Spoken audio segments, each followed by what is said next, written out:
अस्सलाम वालेकुम। एक और प्लेयर हमारा इंजर्ड हो गया और वो बांग्लादेश की सीरीज़ से बाहर हो गया। वो पाकिस्तान में इंजर्ड नहीं हुआ, वो काउंटी क्रिकेट में इंजर्ड हुआ। मैं आमिर जमाल की बात कर रहा हूँ। और बड़ा अच्छा इम्पैक्ट डाला उसने ऑस्ट्रेलिया में जब उसका डेब्यू हुआ। ऑस्ट्रेलिया जैसी कंडीशंस में उनकी टीम के ख़िलाफ़ कोई भी नया लड़का किसी भी दुनियाई क्रिकेट का अगर खेलेगा और अगर परफॉर्म करेगा, इसका मतलब उसका बहुत बड़ा दिल है और उसका जो एटीट्यूड होगा बड़ा ज़बरदस्त होगा, एग्रेशन बड़ा अच्छा होगा, पॉजिटिव होगा। यही चीज़ हमें आमिर जमाल की नज़र आई वहाँ पे। आमिर जमाल ने बड़ा अच्छा परफॉर्म किया। बहुत से लोग ऐसे कहते रहे कि यार इसका सेलिब्रेशन का स्टाइल बड़ा गंदा है, एटीट्यूड नज़र आता है। मैंने भी एक दो जगह बोला, मैंने भी ये बोला कि यार अगर एटीट्यूड का उसका प्रॉब्लम है सेलिब्रेशन में या जब वो मीडिया में आके बात करता है तो ज़रूर उसको थोड़ा बहुत कहीं ना कहीं जो है वो अपनी चीज़ों को ठीक करना पड़ेगा। लेकिन बात ये है कि अगर हम परफॉर्मेंस की बात करें, बहुत आला किस्म की उसने परफॉर्मेंसेस दी और ये ऐसा ऑलराउंडर है, अगर आप इसके ऊपर ध्यान देंगे, इसको टाइम देंगे, इसको कुछ समझेंगे, सियासत अगर इसके ऊपर करके इसको टीम से फारिग करेंगे, इसके ऊपर नज़र नहीं रखेंगे। अभी तो चलो इंजरी की वजह से बाहर हो गया तो ये लड़का ज़ाया होगा। बाहर हुआ क्यों? बात जो करने वाली वो ये है, बाहर हुआ क्यों? अगर जब ये काउंटी में अनफिट हुआ था तो उसके बाद तो काउंटी के कितने मैचेस तो वो खेल ही नहीं रहा था। फिर उसके बाद अगर वो पाकिस्तान आया तो फिर किसने उसकी तरफ ध्यान दिया? कहाँ था आपके ट्रेनर्स? कहाँ क्रिकेट बोर्ड उसको देख रहा है? कहाँ जो है वो जो आपका मेडिकल पैनल होता है वो किधर सोए हुए थे कहीं पे? मतलब छुट्टियों पे गए हुए थे या नज़रें नहीं थी? उनको नहीं इतनी समझ अकल कि यार एक हमारा लड़का अनफिट हो गया है, अब इसको ध्यान किस तरीके से देना है। आज दिन तक हमारा जो लड़का अनफिट होता है वो कभी भी पाकिस्तान क्रिकेट बोर्ड के अंडर में या एनसीए जो थकी हुई थर्ड क्लास जो हाथी पाला हुआ है वहाँ पे, वो सिर्फ ऑफिशियल्स के लिए मज़े लेने के लिए, बाकी तो कुछ भी नहीं है वहाँ पे। सारे लड़के, मैं हसनैन की कुछ वीडियोस देख रहा था, मोहम्मद हसनैन, वो बाहर जा जाके बॉलिंग की प्रैक्टिसें कर रहा है, अपनी पेस बढ़ाने की प्रैक्टिस ही कर रहा है, वो जिम कर रहा है वहाँ पे। एहसानुल्लाह की बात करते हैं, बातें शुरू हो गई जी इस पे क्रिकेट बोर्ड ध्यान नहीं दे रहा, रिहैब का इसका मसला हुआ है, पता नहीं फिट होगा नहीं होगा। आपका नसीम शाह हो, आपके जितने भी बॉलर्स हैं उनको खुद पाकिस्तान क्रिकेट बोर्ड जो बाहर भेजता है, जाओ जी इनका रिहैब करो, इनके ऊपर पैसा लगाओ, इनको फिट करके करो और इनको वापस लेके आओ। तो जब ये चीज़ें है ही नहीं तो फिर चेयरमैन साहब इस चीज़ पे क्यों नहीं ध्यान देते कि यार ये मसला क्या है, क्यों हमारे लोग किस काबिल नहीं है? सिर्फ हमारे बोर्ड को या हमारे चेयरमैन साहब को क्या प्लेयर ही नज़र आते हैं? प्लेयर इस वजह से नज़र आते हैं क्योंकि उनके जो आगे पीछे के लोग हैं वो अपनी दुकानें चमकाने के चक्कर में अपने आप को सेव करके प्लेयरों के ऊपर मुद्दा डाल देते हैं सारा, और जी इनकी वजह से हमारे, इन्होंने हरवा दिया, इन्होंने ये करवा दिया, इन्होंने वो करवा दिया। तो उसके अलावा कुछ भी चीज़ें जो है वो नज़र नहीं आती।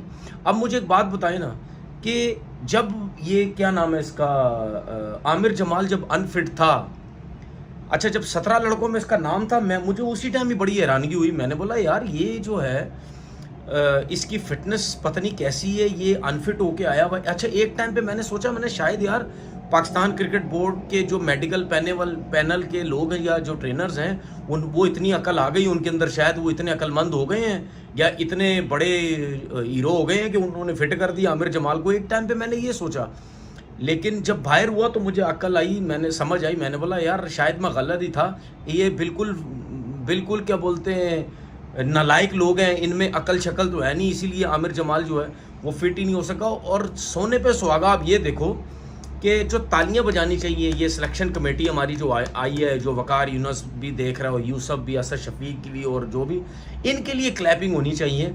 बग़ैर फिटनेस चेक किए हुए, बग़ैर कोई मैच में उसको देखे हुए, कोई उसकी प्रैक्टिस पता नहीं देखी है, जाहिर सी बात है उसको देखा ही नहीं है ना, वो अनफिट कैसे हो गया? वो फिट ही नहीं है। और ख़ुद जब सिलेक्ट किया 17 लड़कों में, उसमें यह भी बोला गया कि इसकी टीम में जो सिलेक्शन है या अगर 15 का जो उन्होंने करना है उस पर 15 में भी डाल दिया। अब हाल चेक करो इनके, ये हैं हमारे वकार यूनुस और ये हैं हमारे बाकी जो सिलेक्शन कमेटी। जो लोग कहते हैं ना वकार यूनुस आके ये सब कुछ करेगा, वकार यूनुस ये करेगा, वकार यूनुस ये करेगा, ये वकार यूनुस ने कुछ नहीं करना है। भाई उसको सिर्फ एक एडमिनिस्ट्रेटर की जॉब मिल गई है, बस ख़त्म, वो उसी पे ही खुश है। बाकी अपने काम में जो बॉलिंग कोच और हेड कोच तो उसमें तो वो कुछ कर नहीं सका बंदा, वो हेड एडमिनिस्ट्रेटर में क्या करेगा। आप ये देख लो वकार यूनुस साहब के अंडर में आमिर जमाल बगैर प्रैक्टिस के, बगैर उसको चेक किए हुए वो 17 में सिलेक्ट हुआ और 15 में भी सिलेक्ट हो गया। अबरार को नाइंसाफ़ी करके बाहर कराया गया, उसके बाद कामरान गुलाम को भी बाहर कर दिया गया। एक अनफिट लड़का 15 में डाल के, और जो अबरार जो टॉप क्लास का परफॉर्म कर रहा है 6 मैचेस में उसने 38 आउट किए हुए, उसको टीम से बाहर करवा दिया ये हमारी सिलेक्शन कमेटी ने मिल के। अब इन लोगों का आप हाल चेक करो। लोग कहते जी वकार बिल्कुल सही आया, तो बात ये है कि ये क्या कैसे चीज़ें ठीक होंगी, मुझे तो समझ नहीं आती। और जब भी कोई नया बंदा आता है ना, आपने हमेशा देखा होगा, और आप लोग ही मुझे कमेंट करते हैं यार तनवीर भाई जो भी नया बंदा आता है आप उसके पीछे पड़ जाते हो। अब आप देख रहे हो जो भी आता है वो क्या करता है, इसीलिए मुझे पता है यहाँ कुछ भी ठीक नहीं होना है। यहाँ सब सब सब बर्बादी हुई हुई है, कुछ भी यहाँ जो है वो ठीक नहीं हो सकता। तो फाइन करना चाहिए, मेडिकल पैनल जो है उसके ऊपर भी फाइन करें, ठीक है, ट्रेनर्स को भी फाइन करें। ये क्लियर हुआ कैसे, सही है। और आपको एक और चीज़ बताता हूँ मैं आमिर जमाल की। जब आमिर जमाल अभी PSL में या ये जब ऑस्ट्रेलिया के टूर पे भी खेल रहा था, तो मैंने एक टीवी चैनल पे बोला था, मैंने बोला यार वो क्लिप अगर मुझे कहीं से मिला कुछ मैं आपको दिखाऊंगा। मैंने बोला था ये इसको इंजरी हो जाएगी, इसको ये शोल्डर की इंजरी हो जाएगी या इसको बैक इंजरी हो जाएगी, मैंने बोला था। अब आप देखो उसको बैक इंजरी हुई है।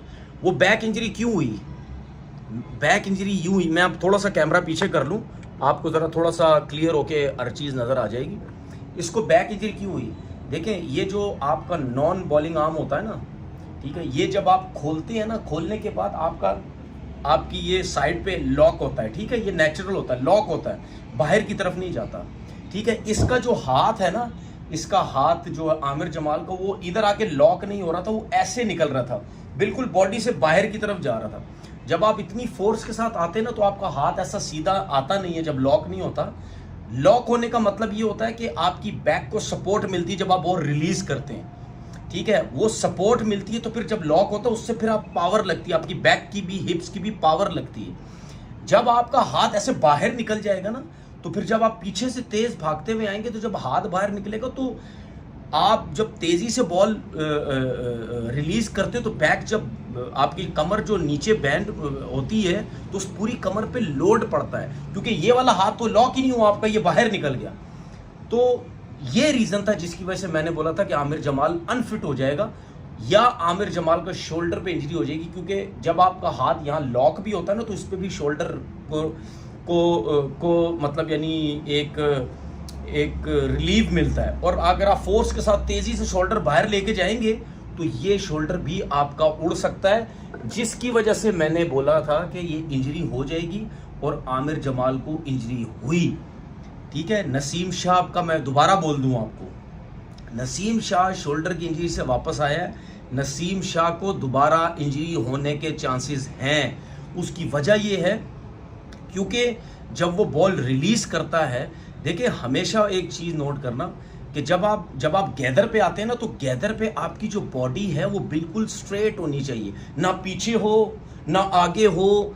हाथ भी, ये जो दोनों हाथ है ना, दोनों स्पेशली ये जो नॉन बॉलिंग वाला हाथ है, ये आपका बिल्कुल बॉडी के पास होना चाहिए, दूर या पीछे इधर उधर ना हो, या इधर बाहर हो, ऐसे ना हो, बॉडी के पास हो, ठीक है। बॉडी के पास होगा तो फिर आपका गैदर भी बड़ा अच्छा होगा, फिर आपकी बॉडी की जो बाकी पार्ट्स, आपका शोल्डर हो गया, बैक हो गया, इनकी जो मतलब अलाइनमेंट है वो हर चीज़ एक बड़ी ज़बरदस्त बैलेंस होगी, तो इंजरी के चांसेस कम होंगे। नसीम शाह क्यों इंजर्ड होने के दोबारा चांसेस है, जो उससे पहले हुआ भी, क्योंकि वो जब बॉल रिलीज करने लगता है उसका जो नॉन बॉलिंग वाला हाथ है वो अपने ये शोल्डर से पीछे चला जाता है, पीछे, यहाँ रहना चाहिए, यहाँ नहीं रहता, पीछे चला जाता है। जब इतनी फोर्स के साथ आप आ रहे हो, जब आप हाथ उठाता है वो, तो वो पीछे जाता है, पीछे की वजह से, ठीक है, तो उसको पीछे जाता है, फिर उसके जब फोर्स लाता है तो आपके शोल्डर पे लोड पड़ता है। पीछे जब ये हाथ पीछे जा रहा है, ये हाथ आपका इधर आ रहा है, तो ये बैलेंस जरा आउट हो जाता है, ये हाथ फोर्स के साथ आगे खींच रहा है और ये पीछे खींच रहा है, तो फिर आपको इंजरी होने के चांसेस होते हैं। ये हाथ ये जो बॉलिंग वाला हाथ है इसका, नसीम शाह का, ये यहाँ पे रहे बॉडी के साथ और ये हाथ यहाँ पे रहे, तो फिर इनका जो दोनों का कॉम्बिनेशन है वो बहुत अच्छा बनेगा। ये मैं आपको बता दूं, इसको दोबारा इंजरी होने के चांसेस होंगे। फिर ये जो क्या नाम है इसका, खुरम शहजाद है, इनको भी इंजरी होने के ज़्यादा चांसेस हैं। क्लोज द स्टंप जाता है ये, ठीक है, उसके बाद एयर में ये बाहर निकलता है, क्लोज द स्टंप जाता है, एयर में बाहर निकलता है, तो इसको प्रॉब्लम हो सकती है दोबारा इंजरी की, रिप इंजरी की। तो ये चीज़ें कौन देख रहा है, कौन देखता है ये चीज़ें? एहसानुल्लाह का मैंने PSL के दौरान या पाकिस्तान टीम में जब सेलेक्ट हुआ था, मैंने उस टाइम कह दिया था, मैंने बोला भाई इसको इंजरी हो जाएगी, इसको एल्बो इंजरी हो जाएगी, और मैंने चीज़ें बताई भी थी कि यार ये क्यों एल्बो इंजरी हो जाएगी। बात ये है, पर्चियाँ भरी हुई क्रिकेट बोर्ड में, थके हुए थर्ड क्लास आपके कोचेस, ना अक्ल ना समझ, ना किसी चीज़ का पता, ना बताने का पता, ठीक है, ना मतलब कोशिश कर ली है बस दोस्त, बस क्या मैं बोलूँ यार, इनको कोशिश करनी है, बताने का पता, समझाने का पता नहीं है, टाइम इनका आता नहीं, वह खड़े में हाँ जी क्या कर लो, यूं कर लो, हाथ यूं कर लो, सीम यूं कर लो, बस ये कुछ बता बतू के साइड पे।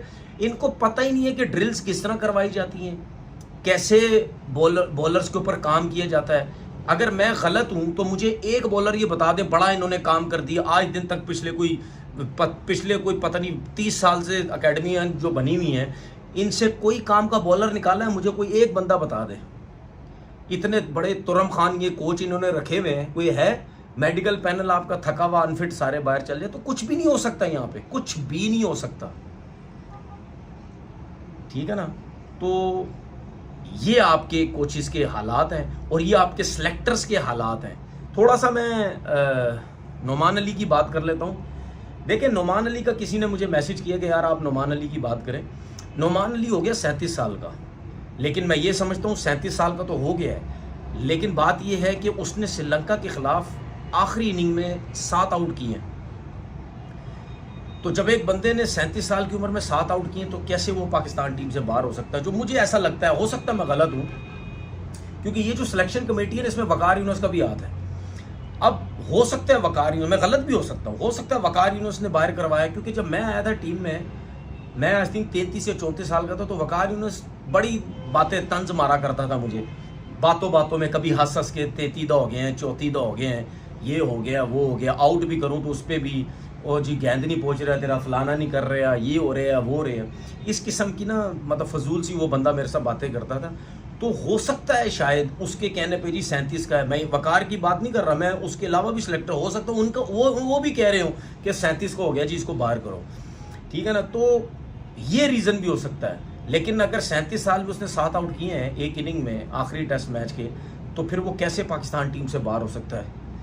ये तो सवाल तो है, ये मेरी तरफ से सवाल है, तो जवाब तो इनके पास है नहीं, क्योंकि इनकी सिलेक्शन ही गलत होती है। एक स्पिनर था आपके पास, अबरार आपने बाहर कर दिया, उसके बाद दूसरा आपके पास कोई स्पिनर ही नहीं है, ना कोई आपके पास ऑप्शन है।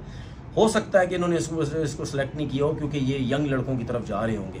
देखते हैं जी इनके जो यंग लड़के हैं वो कितना तीर मारते हैं। अपना बहुत बहुत ख्याल रखिएगा। अल्लाह हाफिज़।